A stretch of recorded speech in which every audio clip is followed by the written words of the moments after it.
من الشيطان الرجيم بسم الله الرحمن الرحيم يا أيها الذين آمنوا قوا أنفسكم وأهليكم نارا وقودها الناس والحجارة عليها ملائكة غلاظ شداد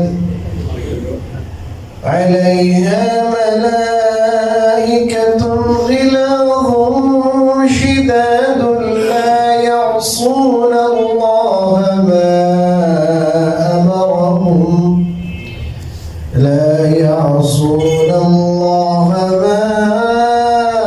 أمرهم ويفعلون ما يؤمرون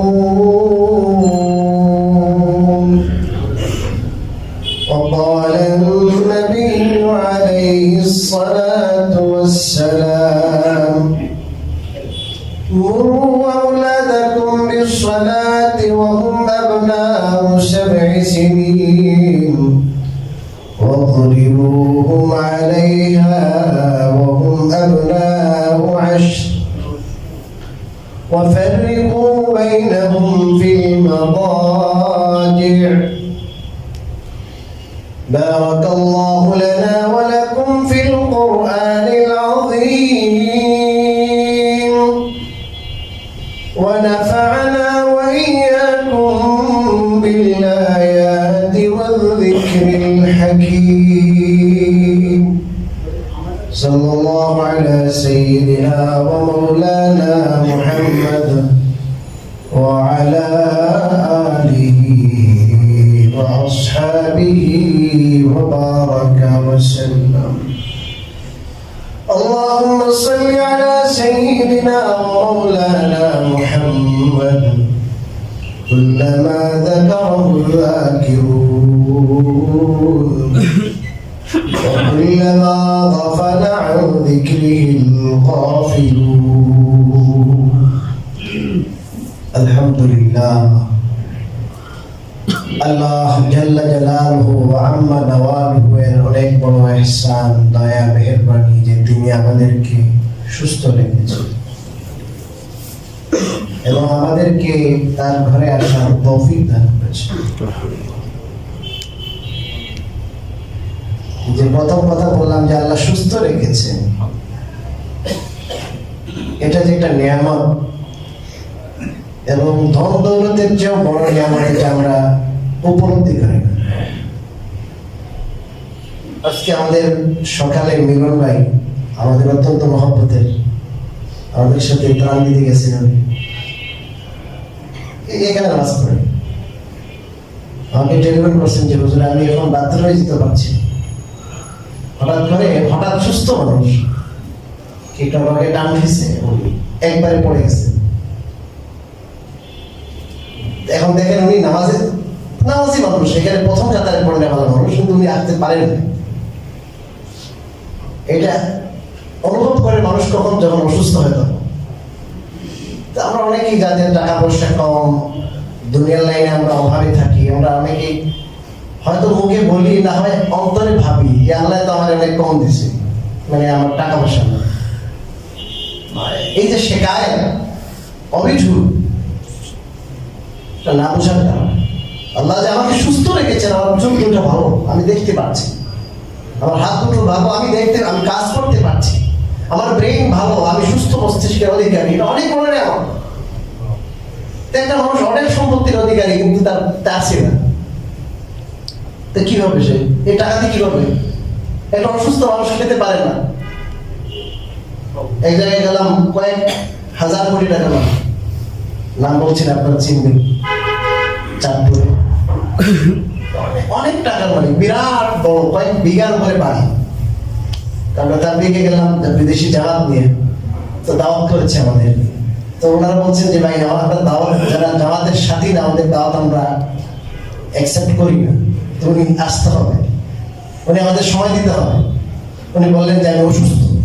তখন আমির সাহেব বললেন ঠিক আছে আমরা তাকে দেখতে যাবো। অনেক আয়োজন করলেন, বাহারি আয়োজন। উনি কিছু খাইলেন না। আমি বললাম কি হলো? হুজুর আমি পানি খেতে পারি, যাও খেতে পারি, সব নিষেধ দিয়ে দিচ্ছে।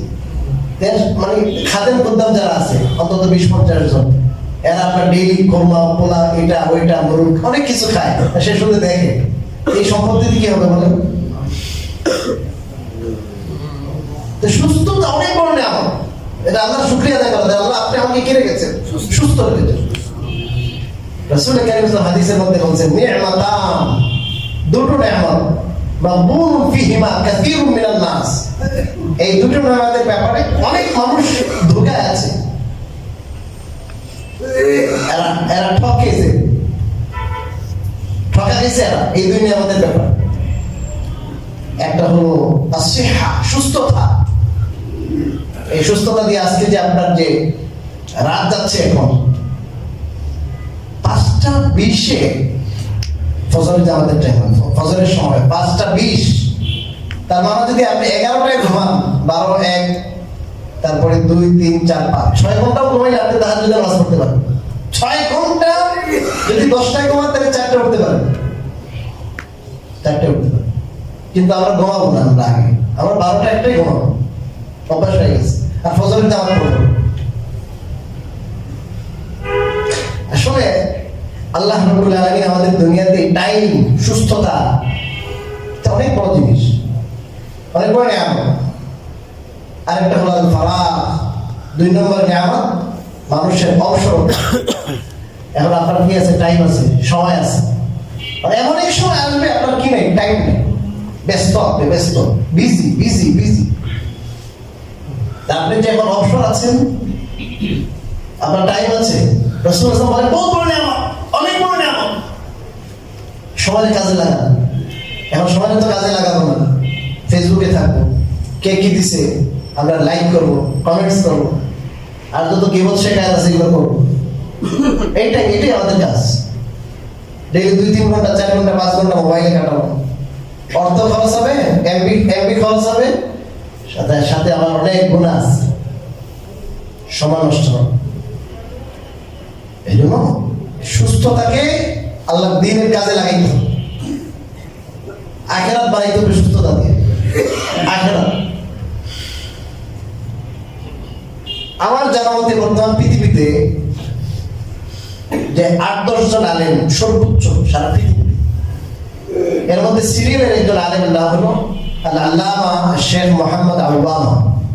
আমাদের বাইতুল মুকাররমের যিনি খতিব, দারুল ইসলাম, বর্তমানে তুরস্কে থাকেন, বাড়ি সিরিয়ায়। লেখাপড়া করেছেন, অধ্যাপনা এগুলো সব করেছেন আরবে। অনেক বড় পৃথিবীর বাসা মুহাদ্দিস যারা, এদের উস্তাদ। উনি ডেইলি ঘুমাইবার সময়, আমার এক ছোট ভাই ওনার সাথে দেখা করতে গেছে, উনি ওনার ছেলে বললেন যে উনি ঘুমাইবার আগে 1 ঘন্টা যাবত উনি দুরূদ পড়েন। বিশ্বের বাসা মুহাদ্দিস, হাতে গোনা কয়েকজনের মধ্যে একজন, হাতে গোনা। ওনার একটা কিতাব আছে হাদিসের, এটা 27 খণ্ডে, হাদিসের কিতাবে তাহকিক করেছে 27 খণ্ডে। কথা বুঝেছেন? পুরা দুনিয়া বাঁচা আলেম। এবং উনি ফজরের নামাজের 3.5 ঘন্টা আগে উঠে ইবাদত করেন। 3.5 ঘন্টা যাবত কোরআন কারীমের তেলাওয়াত, জিকির, ইবাদত, কান্নাকাটি এগুলো করেন। সারা 12টা মাস করে, 12 মাস করে। এগুলো আখিরাত বুঝছে এরা, এই সুস্থতার কদর করে এরা, যাদের 1 সেকেন্ড সময় নেই। দেখা করতে গেছিল, ওরা বললো আমাদের ইস্তাম্বুল, তুরস্কে গেছিল দেখা করতে। এই হায়াত, এই সময় অনেক দামি জিনিস, সুস্থতা অনেক বড় জিনিস। আজকে আপনারা অসুস্থ হয়ে গেছেন, কোমরে ব্যথা, দাঁড়িয়ে নামাজ পড়তে পারছেন না, একটু পরে ক্ষুধা লাগে, গ্যাসের প্রবলেম, রোজা রাখতে পারছেন না। এই যে আপনার ছোট সময়, এখন রোজা রাখার জন্য একবার খুব উপযুক্ত সময়, রোজা রাখতে পারেন, হ্যাংসেন ভয়, আপনার শরীর ভালো আছে, সুস্থ আছে, অনেক নামাজ পড়তে পারেন, তাহাজ্জুদ পড়তে পারেন, জিকির করতে পারেন, অনেক কিছু করতে পারেন, কিন্তু আমরা সময় কাজে লাগাচ্ছি। যাই হোক ভাই, আল্লাহ তাআলা আমাদের সুস্থ রেখেছেন, এটা আমরা দিল থেকে আল্লাহকে আদায় করার, শুকরিয়া আদায় করা। দিল অন্তর থেকে।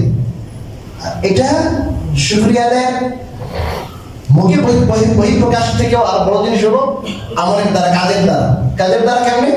যে আল্লাহ আমাকে সুস্থ রেখেছেন, আমার দেমাগ, আমার দিল, আমার চোখ, আমার হাত পা এগুলো সুস্থ সবল রেখেছেন, তার জন্য আমি তার সন্তুষ্টির জন্য কাজ করবো, ইবাদত করবো, আমল করবো, দোয়া করবো।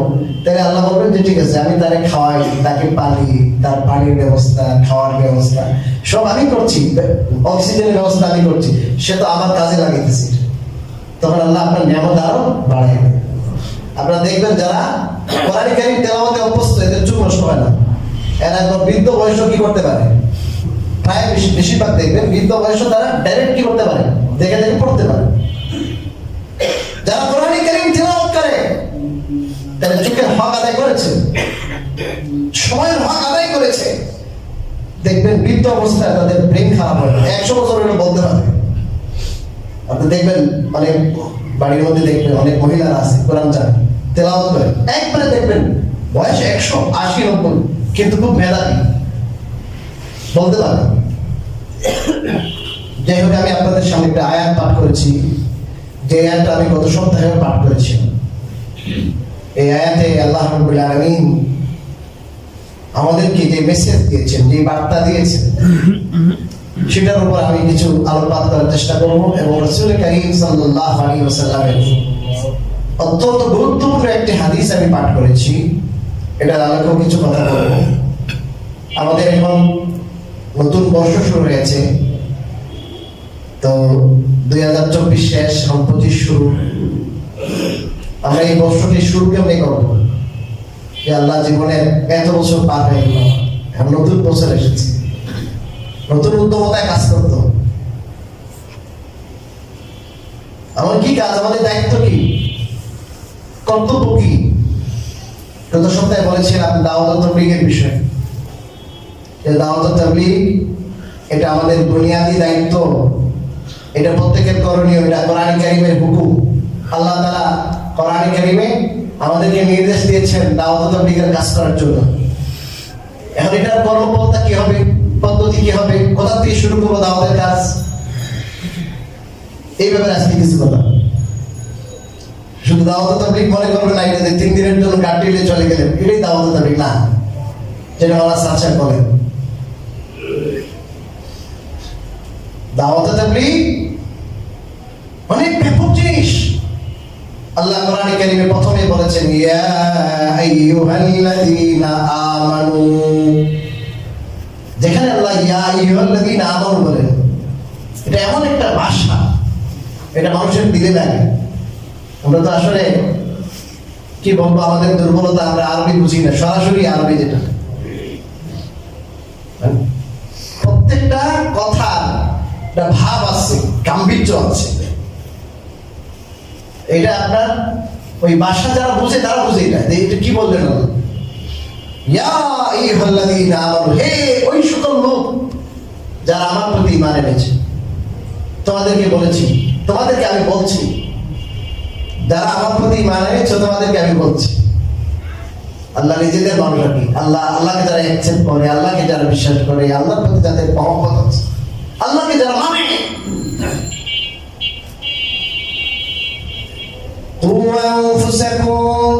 তোমরা নিজেদেরকে বাঁচাও। আল্লাহ বলেন নিজেদেরকে রক্ষা করো। আর 2 নম্বর হুকুম হলো আহলিকুম, পরিবার পরিজনকে। কিসের থেকে বাঁচাইবার? নারান, এমন আগুন থেকে যে আগুনের জ্বালানি ওয়াকুদুহান নাসু ওয়াল হিজারা, মানুষ এবং পাথর যেটার জ্বালানি হবে, খড়ি না, কাঠ না, অন্য কিছু না, কয়লা না, এটার জ্বালানি মানুষ এবং পাথর। মানুষের মধ্যে যে তেল না, মানুষ জ্বালানি কিন্তু কি হয় দেখছেন না, হিন্দুরা জ্বালায় না, হ্যাঁ দেখছেন মানুষের তেল কিরকম, প্রথমে তো একটু দিন লাগাই দেয় পেট্রোল, এরপরে দেখছেন কেমন চলে, অনেক তেল। মানুষ দিয়ে কি দেওয়া হবে? জ্বালানি। আলাইহা মালাইকাতুন গিলাযুন শিদাদ, এটা দায়িত্বে এটা প্রহরী যারা, এটা আল্লাহ তাআলা এমন প্রহরী নিয়োজিত করেছেন যারা আল্লাহর ফেরেশতা এবং গিলাজুল শিদাদুল, কঠিন পাষাণ হৃদয়ের অধিকারী। হাজার বছর কান্না করলেও এদের বিন্দু পরিমাণ মন গলে না। এদের আছে না যে আপনার যত বড় শত্রু হোক, আপনার বাইরে মারছে, কিন্তু এর সামনে এমন পিটা, সাপের এমন পিটা না, তেমন শেষমেশ আপনারও কি লাগবে? কথা বলে না, মায়া লাগবে না, দয়া লাগবে না? আর একটা কুকুরও যদি আগুনে পড়ে শুধু মানে চেঁচমেচে করে, তখন আপনার কুকুর জন্য কি লাগবে? মায়া লাগবে। এমন বেশি পিটানো পিছাই পেয়ে গেলে, আর এত বেশি শাস্তি হবে, আর এত বেশি চেঁচমেচে করবে, এত বেশি কান্নাকাটি করবে, কান্না শেষ হয়ে যাবে। কান্নার পরে আপনার চোখ দিয়ে কি কান্না নাই, পানি শেষ, রক্তের বন্যা, এত চিল্লাচিল্লি, এত আওয়াজ, এত বেদনা, এত চিৎকার, এত আহাজারি, কিন্তু একবারের জন্য এদের মন গলবে না। এরকম পাষাণ হৃদয়ের আল্লাহ তাআলা দায়িত্বশীল দিয়ে দিচ্ছে। এমন পিটুনি পিটাইব, এমন শাস্তি দিবে, লা ইয়াসুনাল্লাহ মা আমারহুম, আল্লাহ তাআলা যা হুকুম করবেন এটা অক্ষরে অক্ষরে পালন করবে, বিন্দু পরিমাণ তারা কি করবে না, নাফরমানি করবে না। যে আল্লাহ বলবে এরকম শাস্তি, ওইরকম শাস্তি, বাপে বাপে কড়ায় কোনটা, একটু কি নাই, ব্যবধান নাই, বেশ কম নাই। ওয়ায়াফআলুনা মা ইউমারুন, তাদেরকে যা অর্ডার করা হবে সব এইবারে অক্ষরে অক্ষরে পালন করবে। আল্লাহ বলেন ওই দিন আসবে আর আগুনের ব্যবস্থা হবে, জাহান্নামের ব্যবস্থা হবে, জাহান্নামে ইন্ধন মানুষ হবে, পাথর হবে। অতএব ওই জাহান্নাম থেকে বাঁচাও নিজে, আর নিজের পরিবার পরিজনকে বাঁচাও। এখন নিজের জাহান্নাম থেকে বাঁচার অর্থ কি? নিজের জাহান্নাম থেকে বাঁচার অর্থ হলো যে জাহান্নামে যে সমস্ত কাজ করলে মানুষ জাহান্নামে যায়, আল্লাহ কোরআনে বলেছেন, রাসূল কারীম সাল্লাল্লাহু আলাইহি ওয়াসাল্লাম হাদিসে বলেছেন, ওই সমস্ত কর্মকাণ্ড থেকে বেঁচে থাকা। যে সমস্ত করণীয় কাজ আছে, যে সমস্ত করণীয় কাজ শরীয়তের নির্দেশ, হুকুম, ফরজ, ওয়াজিব, এই সমস্ত কাজ করা না করলে জাহান্নামে যাবে। মানে যে সমস্ত কাজ করণীয়, অবশ্য করণীয়, এগুলো করতে হবে, না করলে জাহান্নামে যাওয়া লাগবে, আগুনে পোড়া লাগবে। আর যে সমস্ত কাজ বর্জনীয়, শরীয়ত নিষিদ্ধ, ওগুলো থেকে বিরত থাকা, এগুলো করলে কে লাগবে? জাহান্নামে যাওয়া লাগবে। তাহলে করণীয়টা করা, বর্জনীয়টা বর্জন করা। আল্লাহ এই কথাই বলেছেন এখানে, জাহান্নাম থেকে বাঁচো, মানে জাহান্নাম থেকে চাইলেই যে আমি এইদিকে আপনার কচুকাতে গেলে কি জাহান্নামে আগুন, আমি এদিকে গেলাম না, আমি এদিকে শেওড়াপাড়া চলে গেলাম, এটা না। কতগুলো কাজ আছে, এগুলো করলে অবধারিত জাহান্নাম, জাহান্নাম অবধারিত, ওই কাজ করা যাবে না, করলেই জাহান্নাম, যাওয়াই লাগবে, ইচ্ছা না থাকলেও যাওয়া লাগবে, জোর করে নিবে, শিকল বাইরে নেবে, 70 হাত শিকল। খুযূহু ফাগুল্লুহু সুম্মাল জাহিমা সাল্লুহু, আল্লাহ বলবেন এর ধর, এর গলায় বেড়ি লাগা, সুম্মাল জাহিমা সাল্লুহু, তারপরে এর নিয়ে জাহান্নামে ফালাও, সুম্মা ফি সিলসিলাতিন দাররুহা সাবউনা দিরাআন ফাসলুকু, ওই জাহান্নামে যাইয়া নড়ানড়ি করবা, দড়ি দিয়ে বাগি দিবা না, না 70 হাত লম্বা শিকলে বাঁধে রে, টাইট করে বাঁধ, নড়াচড়া করতে যেন না পারে, বের হওয়ার কোনো সম্ভাবনা নাই। চতুর্দিক থেকে জাহান্নামের দেয়াল থাকবে, বড় বড় জাহান্নামে ফিলার থাকবে, ফিলারের মধ্যে ভাঙতে রাখবে, যাবি কোথায় আজকে? অনেক চুরি চামারি করেছিস, আল্লাহ বলেন ওই জাহান্নাম আমি তোদের জন্য তৈরি করে রেখেছি, আর জাহান্নামের যত ওয়ে আছে এগুলো বলে দিয়েছি, এগুলো জাহান্নামের ওয়ে, জাহান্নামের রাস্তা, জাহান্নামের রোড, এগুলো থেকে বাঁচো। তাহলে এক কথায় আমাদেরকে দিন, শরীয়ত, দিন আর শরীয়ত যেটা আল্লাহ দিয়েছেন আমাদেরকে, ওই দিন আর শরীয়ত মানতে হবে। করণীয় গুলো করা, বর্জনীয় গুলো বর্জন করার নাম দিন। দিন মানা, দিন মানতে হবে।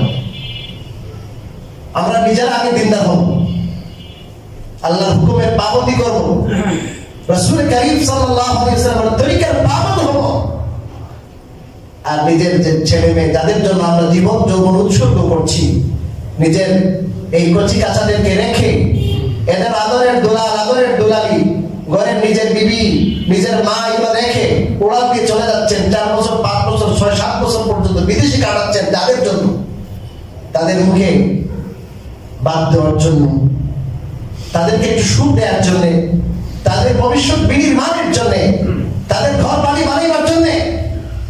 আল্লাহ কি বলেছেন? আল্লাহ বলছেন প্রথম দায়িত্ব হলো তাদেরকে জাহান্নামের আগুন থেকে বাঁচাও। তার মানে হলো দ্বীনের মৌলিক জ্ঞান, মৌলিক বেসিক জ্ঞান আগে দাও, আল্লাহ সম্পর্কে জ্ঞান দাও, দ্বীন সম্পর্কে তাদের জ্ঞান দাও। এটা দ্বীন, এটা আল্লাহর হুকুম, এটা সুন্নাহ, এটা এটা এটা আগে জ্ঞান দেন তাকে। তাকে ভয় দেখান যে বাইরে চলে জাহান্নামে যাওয়া লাগবে। এটা যদি না করেন, তাকে আপনি কেজিতে দিলেন, প্রাইমারি স্কুলে দিলেন, কলেজ আর ইউনিভার্সিটিতে দিলেন, তাকে এমবিএ করাইলেন, এমপি করাইলেন, ডক্টর বানাইলেন, ডাক্তার বানাইলেন, আইনজীবী বানাইলেন, সব বানানো সুবিধা নেই। কিন্তু তাকে যদি আপনি আল্লাহওয়ালা বানাইতে না পারলেন, তাকে আপনি দিনদার বানাইতে না পারছেন, আল্লাহ দ্বীন আর শরীয়ত সম্পর্কে তাকে যে বেসিক জ্ঞান এটা তাকে যদি না পারলেন, পরিবারে এমন আপনি পরিবেশ দিতে পারেন নাই যেই পরিবেশে সে একজন দিনদার আল্লাহওয়ালা হইয়া জান্নাতি পরিবেশে সে বেড়ে উঠতে পারে নাই, কেউ কিয়ামতের দিন সে জাহান্নামে যখন যাবে এর আগে আল্লাহর কাছে ফরিয়াদ করবে। কি ফরিয়াদ করবে? আপনি তো তাকে টাকা দিয়েছেন, ডাক্তার বানাইছেন, তার জন্য সকালের ঘুম ত্যাগ করে তাকে নিয়ে কি গেছেন, স্কুলে গিয়েছেন, তার জন্য নিজের ঘুম ত্যাগ করেছেন, তার জন্য আরাম ত্যাগ করেছেন, তার জন্য আপনি দেশ ত্যাগ করেছেন। সে আজকে আল্লাহর দরবারে নালিশ করে কি বলবে? রব্বানা আরিনা আল্লাযীনা আদাল্লানা মিনাল জিন্নি ওয়াল ইনসি নাজআলহুমা তাহতা আকদামিনা লিয়াকুনা মিনাল আসফালিন। হে আমার প্রতিপালক, আমার মা বাবা কাফের বানাইছে, ইসলাম শিখায় নাই, দ্বীন শিখায় নাই। আরিনাল্লাযীনা আদাল্লানা, যে মা বাবা আমাকে গোমরা করেছে, পথভ্রষ্ট করেছে, দ্বীনের পরিবেশ দেয় নাই, দ্বীনের বেসিক জ্ঞান দেয় নাই, দ্বীনদার বানায় নাই। জিন্নাত হোক আর ইনসান হোক, মানুষ হোক আর দানব হোক, সামনে নিয়ে আসেন আমার মারে, সামনে নিয়ে আসেন আমার বাবাকে। আপনি তো তাদেরকে জাহান্নাম দিবেন, কিন্তু আমার মনকে শান্ত করার জন্য তাদেরকে সামনে নিয়ে আসেন, আমি তাদেরকে পদদলিত করবো। পায়ের নিচে বানাইয়া তাদেরকে উষ্ঠাবো, পায়ের নিচে তাদেরকে বাড়াবো। কেন আমাকে তারা কি করলো? বড় ডাক্তার বানাইলো, ইঞ্জিনিয়ার বানাইলো, বড় এমপি বানাইলো, ডবল ডক্টর বানাইলো, বাহিরে লেখাপড়া করাইলো, কলেজে হাজার হাজার লাখ লাখ টাকা খরচ করিয়া ডাক্তার বানাইলো, কিন্তু আমাকে দিনদার বানায় নাই, আল্লাহ শিখাই নাই, রাসূল শিখাই নাই, ইসলামের আদব কায়দা শিখাই নাই। আমি আজকে তাদেরকে, তাদের কারণে আজকে আমি জাহান্নামে যেতে হচ্ছে। আমি তাদেরকে একটু দেখবো, তাদেরকে পায়ের নিচে বানাই মারাবো, পায়ের নিচে বানাই মারাইবো, পদদলিত করো। এটা অথচ মা বাবার সাথে আল্লাহ বলেছেন, মা বাবার সাথে বড় আওয়াজে কথা বলা নিষেধ, উচ্চ আওয়াজে কথা বলা হারাম। মা বাবার সাথে কোরআনে নিষেধ আসছে, মা বাবার সাথে চোখ রাঙায় কথা বলা যাবে না। এ টু জেড যদি আপনাকে নাও শিখায়, কিছু শিখায় নাই, ইংরেজি শিখায় নাই, কিছু একবারে জাহেল, কিছু জানে না, তো জানাটা শিখে বসে। মা বাবার সাথে উচ্চ আওয়াজে কথাই বলা যাবে না, কোরআনে পরিষ্কার নির্দেশ আছে। সূরা বনী ইসরাঈল এই জায়গায় বলবে যে কি, এদের নিয়ে আসেন, এদেরকে আমি পদদলিত করব। এখন আপনি চিন্তা করেন, হিসাব বিকাশ করেন একটু। আমি কোরআন দিয়ে বলছি আপনি যে আপনি ছেলে মেয়ের কি দিচ্ছেন। হাদিসে আছে ছেলে মেয়েদেরকে তো মানুষ অনেক কিছু দেয়, বাড়ি রেখে যায় না, হ্যাঁ বাড়ি রেখে যায় না, হলে কমপক্ষে একটা ফ্ল্যাট। কি করে আমি চলে যাবো, আমার ছেলেটা একটু ফ্ল্যাট, একটা বাড়ি পাইব, কিছু করে খেতে পারবে, তার দীর্ঘদিনের একটা ব্যবস্থা আপনি করে গেলেন। রাসূল কারীম সাল্লাল্লাহু আলাইহি ওয়াসাল্লাম বলেন সবচেয়ে বড় দান হলো মা নাহালা ওয়ালিদুন ওয়ালাদান মিন নুহলিন আফদালা মিন আদাবিন হাসান। মানুষ তার ছেলে মেয়েদেরকে যে গিফট করে, ইসলামী আদব কায়দা, ইসলামের বিধিনিষেধ, ইসলামী তাহজিব আর তামাদ্দুন, ইসলামী কৃষ্টিয়ান কালচার, যেগুলো ইসলামী আকীদা থেকে শুরু করে দিনের বেসিক জ্ঞান এগুলো সব আছে এটার মধ্যে। এই জিনিসটা থেকে উত্তম কোনো গিফট কেউ কাউকে দেয় নাই। সবচেয়ে উত্তম জিনিস হলো আপনার ছেলে আপনার মেয়েকে আপনি তাকে ইসলামী আদব কায়দা শিখিয়েছেন। ইসলামী আদব কায়দা কি? প্রথমে তাকে আপনি কালিমাটা শিখিয়েছেন।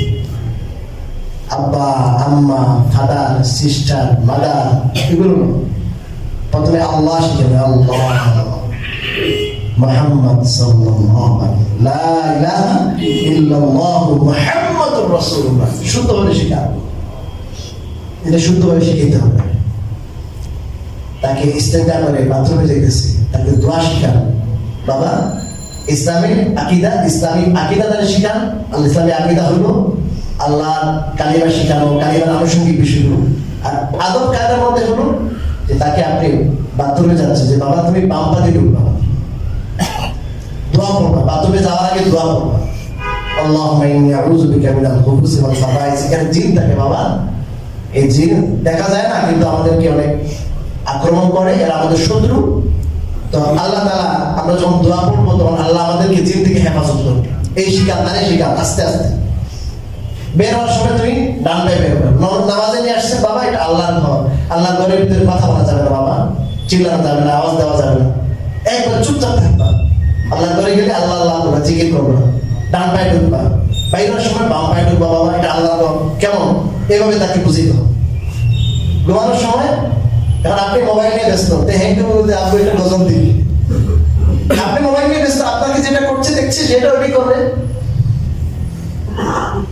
হাদিসে আসছে কমপক্ষে 100টা আয়াত পড়া, যে রাত্রে 100টা আয়াত পড়লো সে কাফের বান্দা বান্দীদের অন্তর্ভুক্ত হবে না। আপনি 100টা আয়াত পড়েন, সূরা পড়েন, তেলাওয়াত করেন, আল্লাহর কাছে দোয়া ইস্তেগফার করেন, আল্লাহ এটাই হয়তো জীবনের শেষ, আর তওবা করার সুযোগ নাও হতে পারে। হাদিসের মধ্যে আসছে 21 পারার সূরা সিজদা, আলিফ লাম মিম সিজদা, 3 পৃষ্ঠা, 21 পারা, 30তম পারা, 30 আয়াত বিশিষ্ট একটা সূরা, সূরা মুলক। রাসূল কারীম সাল্লাল্লাহু আলাইহি ওয়াসাল্লাম এই দুই সূরা না পড়ে ঘুমাতেন না। আপনি কি পড়েন? বলে আপনি কি পড়েন? আম্মু কি পড়তেছেন? এই দুই সূরা রাসূলুল্লাহ সাল্লাল্লাহু আলাইহি ওয়াসাল্লাম পড়তেন, পড়ে ঘুমাইতেন। বাবা আমি এটা পড়তেছি। আয়াতুল কুরসি পড়েন, আয়াতুল আপনার সূরা বাকারার শেষ 2 আয়াত একটু পড়েন। হেফাজত কিছু করতে পারবে না, ডাকাতে বাবা কিছু করতে পারবে না, এগুলো শিকার থাকে। তার মনন মানুষের মধ্যে আল্লাহ, রাসূল, আখিরাত, জান্নাত, জাহান্নাম এটা ঢুকে দিতে হবে কবরের ভিতর। এই ছোটবেলা যখন তাকে আপনি এইভাবে অভ্যস্ত করবেন, ডিভাইসে তাকে আপনার ডিভাইসে তাকে নষ্ট করতে পারবেন। এখন তো আছে বাদ দিতেছে না, মোবাইল দেন, সিনেমা দেখেন, এটা গান দেখবে, টেলিভিশন চালাইতে বাথরুম, হ্যাঁ, এটা শিখান থাকে ছোটবেলা শিখা। কারণ 7 বছর বয়সে রাসূলুল্লাহ সাল্লাল্লাহু আলাইহি ওয়াসাল্লাম বলেছেন মুরু আওলাদাকুম বিসসালাহ। এই দাওয়াত দিবেন কোথা থেকে? দাওয়াত ঘর থেকে শুরু হতে হবে। কোথা থেকে? ঘরের থেকে। সন্তানদেরকে কি করো? নামাজের নির্দেশ দাও। কত বছর বয়সে? ওহম আবনাউ সাবির, 7 বছর। 7 বছরে নামাজ পড়তে হলে নামাজের মাসলা মাসাইল মোটামুটি ভাবে জানা লাগবে। নামাজের সূরা কিরাত শুদ্ধ হওয়া লাগবে কিনা, দোয়া মাসুরা, তাহিয়াতু, দোয়া কুনুত শিখতে হবে। তারপরে 7 বছরের আগে ওই সব জানা হয়ে যেত। আমাদের কি অবস্থা একটা দেখে, নুরানিতে যারা পড়ে, মাদ্রাসায় যারা পড়ে, আপনাদের চোখে হয়তো অনেকের হালকা মনে হইতে পারে, কিছু না, আখিরাতে গেলে বুঝবে, বাপ পাইবেন। তো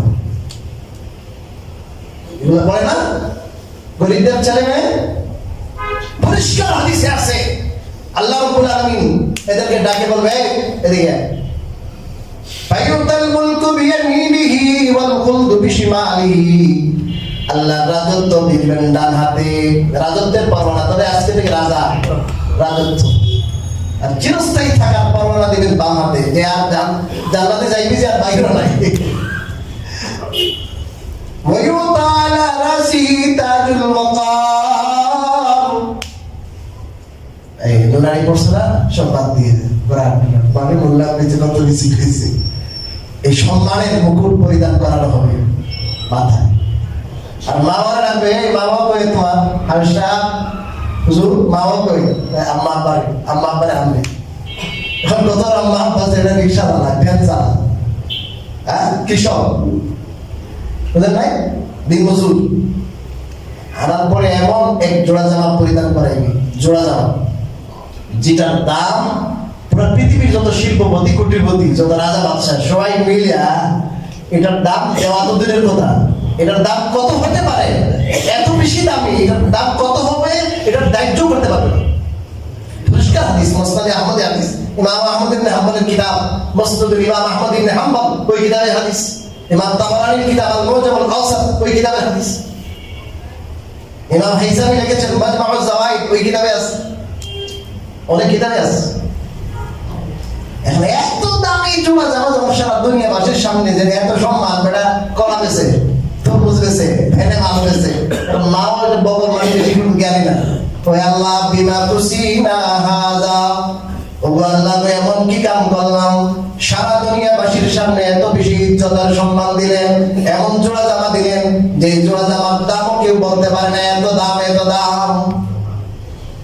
রাসূল কারীম সাল্লাল্লাহু বলেন আল্লাহ যখন জবাব দিবে ওই মামা বলে বেআখদি ওয়ালাদিকুমাল কুরআন তো দুনিয়াতে অনেক ডাক এসেছে অনেক শিক্ষা তোমরা তো কোনো দিকে যাও নাই তোমরা তাদেরকে প্রথমে কোরআন শিক্ষা দিয়েছিলে দুনিয়ার লোক মানুষকে তোমরা পিছনে ফেলে তাদেরকে কোরআনের শিক্ষা শিক্ষিত করেছিলে এই জন্য আজকে তোমাদেরকে আমি এই সম্মান দিলাম এই জন্য আপনি বানান ডাক্তার ইঞ্জিনিয়ার বানান অসুবিধা নেই কিন্তু তাকে বেসিক প্রথম জ্ঞান প্রথম ইলম হবে কোরআনের ইলম কোরআনের শিক্ষা শিক্ষিত করুন তাহলে দুর্নীতি হবে না দেশে যা হচ্ছে এই সব কিছুর মূলে আছে তার বেসিক ঠিক নাই বেস ঠিক নাই ছোটবেলায় দিন শিখা নাই দিনের মানসিকতা তার নাই এই জন্য যখনই সুযোগ পায় তখনই দুর্নীতি করে ছাড়াবাজি করে